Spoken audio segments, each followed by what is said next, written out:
নীরবে শব্দ করাই শিক্ষা ওড়াই সাজাই জ্ঞানের ডালা আমি আলা ভোলা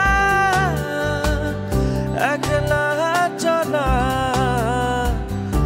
আলোর ফেরিওয়ালা জায়গি মাস্টার জায়গি মাস্টার জায়গি মাস্টার জায়গি মাস্টার। আমার এই মোবাইলের সিম কার নামে? ভাই 70 বছর এক বুড়ির নামে, উনি মারা গেছেন। তোর? আমারটা আপেল নামে আছে। যেই বেয়াদবি তারা করছে, যে অন্যায় তারা করছে, ভবিষ্যতে তারা কোনোদিন এই জাতীয় বেয়াদবি, এই জাতীয় অন্যায় করতে পারবেন না। অসম্ভব, অসম্ভব। আমিও তো তাই বলি, উচ্চারণ করতে পারবে না। আপনি সব সময় চশমা পরে থাকেন কেন? চশমা না, এমনি। আপনাকে একটা অনুরোধ করব। করো, একটা কেন, 1000টা করো। জি, যদি চশমাটা একটু খুলতেন, আপনার সচক্ষে দেখতাম। দেখবা?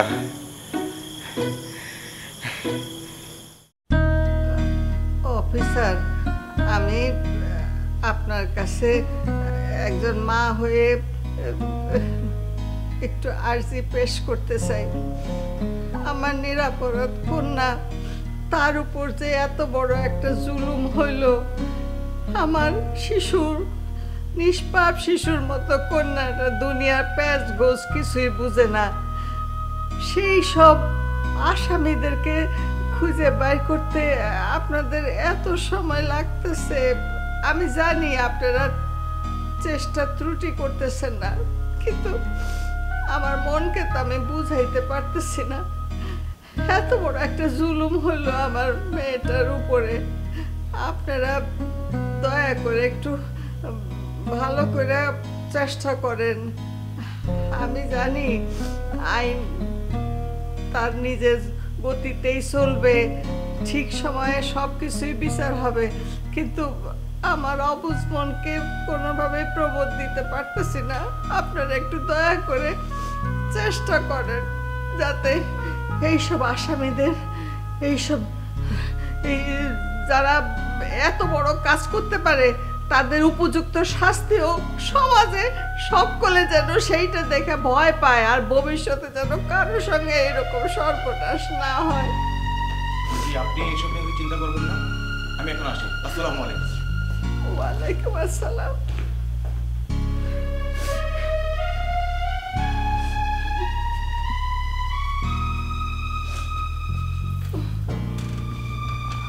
আম্মা, আপনি যে এই ব্যবস্থাটা করে দিচ্ছেন, আপনাকে আমি আমার অন্তর থেকে অনেক দোয়া করলাম আম্মা, অনেক দোয়া করলাম। আমি কি কোনো ভুল কথা বলেছি? হ্যাঁ না, আপনি ভুল কিছু বলেন।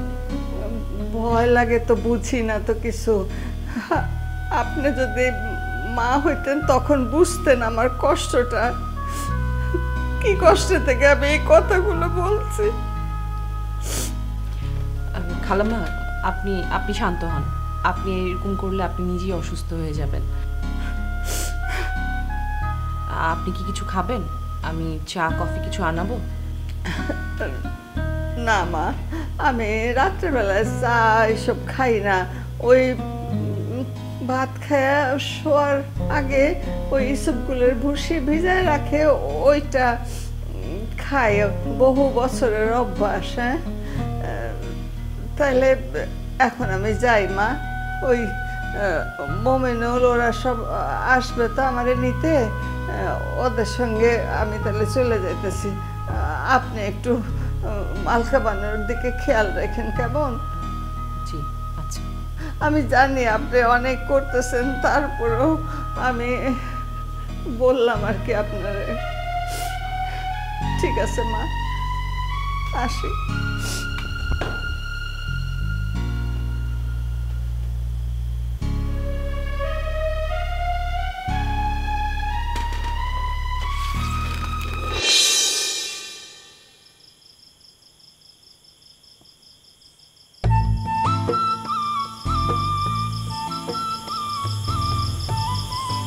এইখানে আসছেন কেন? তোমার একটা কথা বলা ছিল। জি বলেন। এই বাড়িতে তোমার মতো তো আপন আমার কেউ নাই। আমার কত দুঃখ কষ্টের কথা আমি তো তোমার সঙ্গেই বলি। হয়েছে কি, সকালবেলা নাস্তা করছি, দুপুরবেলা ভাত খাইছি, তারপরে পেটটা পুরোটাই খালি রয়ে গেছে। ক্ষুধা লাগছে। আপনি একটু অপেক্ষা করেন, আমি এখনই খাবার নিয়ে আসতেছি। এইটা শুনলে তো তোমার আমি খুব ভালোবাসি। যাও, খাবার নিয়ে এসো। জি, আর আসেন না। কেন? আমার কেমন যেন শরম লাগতেছে। লজ্জা লাগে কেন? আসলে হয়েছে কি, আপনারা দেখে আমার কেমন যেন উপলব্ধি হইতেছে। কি উপলব্ধি হয়? বিবাহের। আমি সিদ্ধান্ত নিছি, আমি চাচি আম্মাকে গিয়ে বলবো, চাচি আম্মা আমি বিবাহ করতে চাই। বাহ, এইটা তো বড়ই সুসংবাদ। কিন্তু আম্মা জান যদি তোমার জিজ্ঞাসা করে, শেফালি বকুল তুই কাকে বিবাহ করার সিদ্ধান্ত নিয়েছিস, তখন তুমি কি বলবা? জি, তখন আমি বলবো মতিলালের বন্ধুকে। হায় হায়, তুমি এইটা কি বলতেছ? মতিলালের বন্ধু হতেছ তুমি? তোমার সঙ্গে যদি তোমার বিবাহ হয়, লোকজন কি বলবে? শুনেন, এর আগে মতিলালের নিয়ে আমাকে অনেক অপমান করার চেষ্টা করছেন। তখন অবশ্য রাগ হইতো, তবে আজকে রাগ হবে না। কেন? বিবাহের আগে রাগ করলে বিরহ হবে, আর বিরহ হইলে বিবাহ হবে না। তাই? বাসর ঘরে আমি কন্যা সাইজে বসে থাকবো, আর আপনি নকশা সাইজে প্রবেশ করবেন। তারপর তারপর তারপর আপনি আমার পাতার বাসি শোনাইবেন।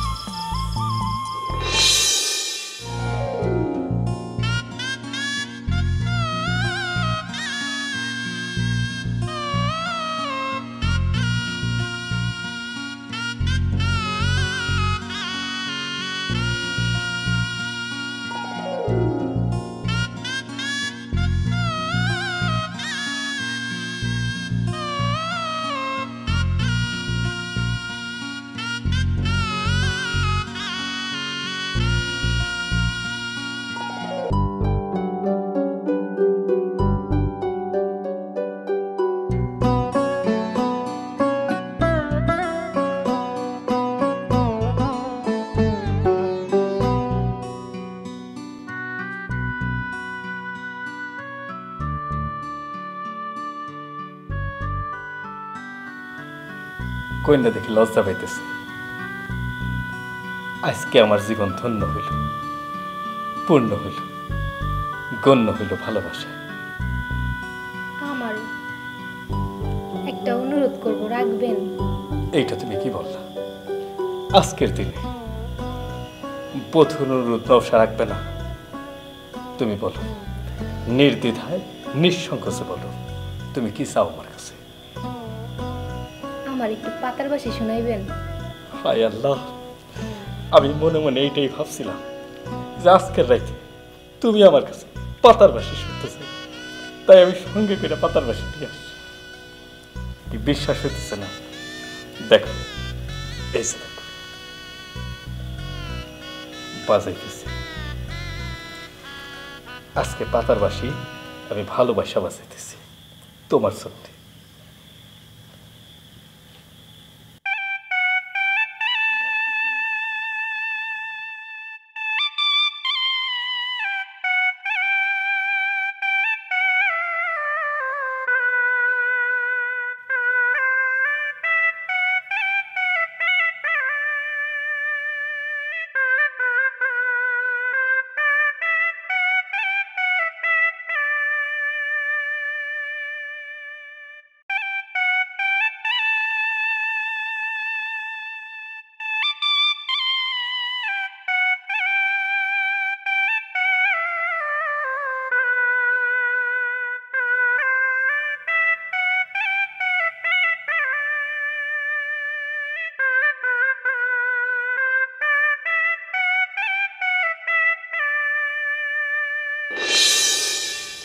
হরি হরি হরি হরি হরি হরি, শেফালি, আমি না তোমার দাদা? আমায় এসব কি বলছো? ক্ষমা করবেন দাদা, আমি মনে করছিলাম ফটিকসন। প্রাণেশদা, তোমার অসংখ্য ধন্যবাদ, আজকে তুমি আমাকে রক্ষা করছো। আরে দাদা, তোমার জন্য তো আজ আমি বিপদে পড়ে গিয়েছিলাম, তবে কাজটা কিন্তু তুমি ঠিক করছো না। কেন? আমি কি করছি? মেয়েটির সরলতার সুযোগ নিয়ে তার সঙ্গে এরকম মজা করা তোমার ঠিক হচ্ছে না। আমি মজা করলাম কোথায়? মেয়েটি কিন্তু তোমাকে খুব ভালোবাসে। আমিও তো তারে ভালোবাসি। তাহলে তো সব ঠিকই আছে। জি না, ঠিক নাই, কারণ আমি তারে ভালোবাসি ক্ষুধা লাগলে। আর আদুরিকে? আদুরিরও ভালোবাসি। সেটা আবার কখন? আদুরি যখন ওই যে জিনের বাচ্চার ভয় দেখায় তখন। একজনরে ভালোবাসি জিনের বাচ্চার ভয়ে, আরেকজনরে ভালোবাসি ক্ষুধায়। তবে ফটিক চাঁদ, এর ফলাফল কিন্তু ভালো না। যা করবে একটু বুঝে শুনে করবে। যা করবে একটু বুঝে শুনে করবে। আমার জায়গায় তুমি থাকলে না বুঝতা। শেফালি বকুর আমাকে বিবাহ করবে না?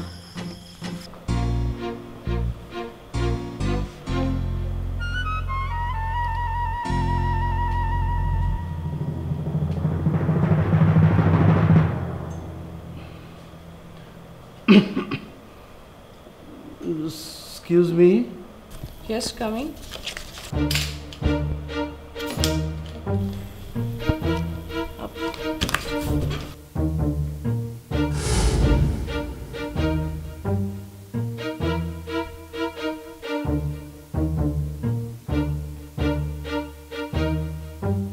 Thank you.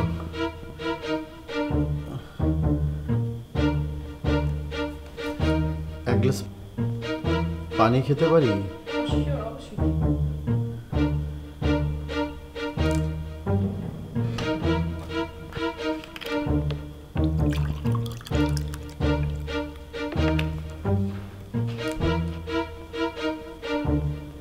Please.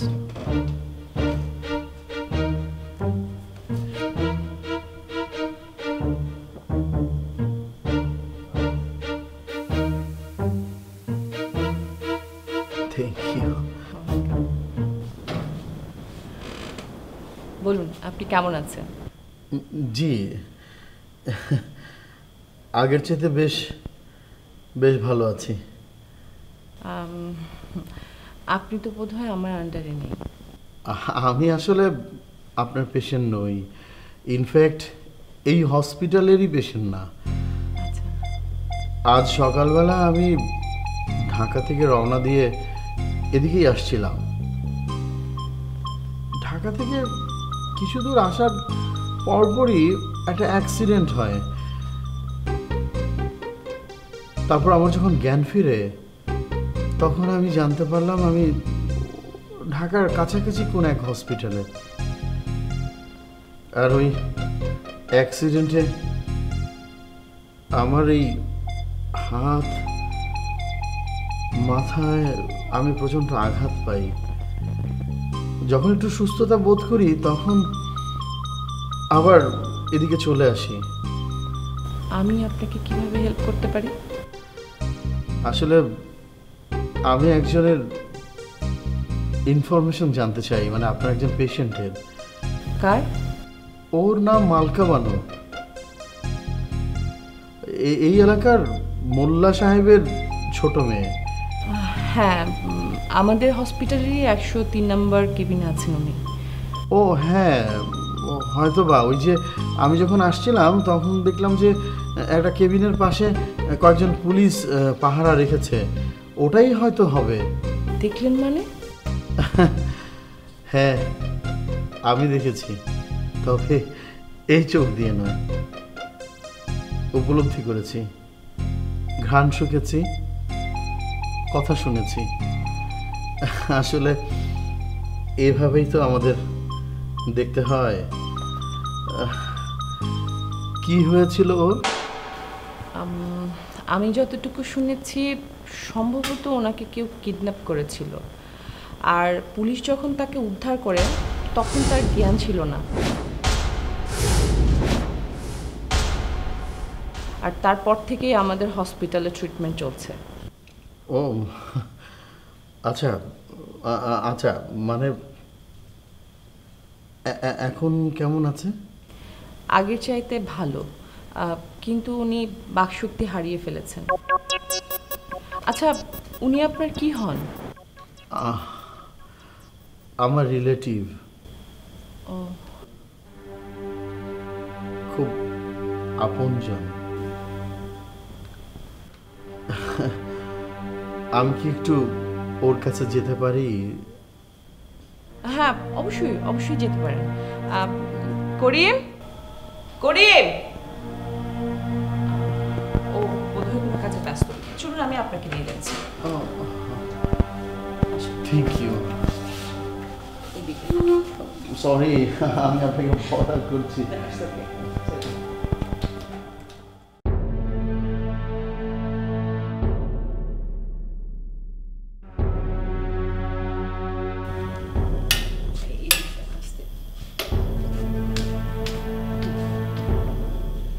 না না, এইদিকে না।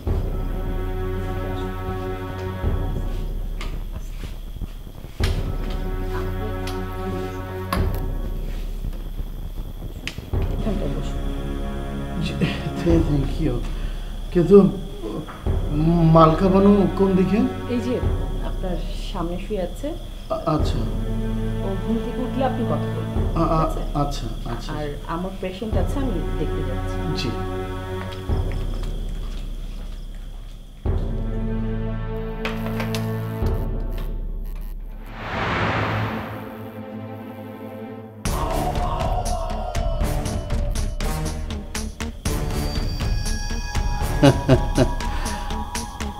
লক্ষ্মী সোনা,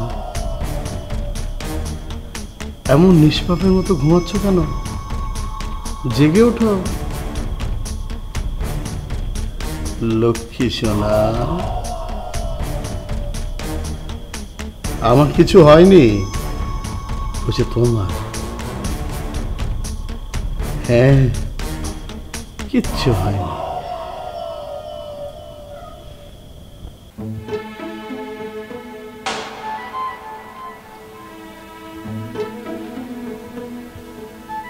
চাচি যান,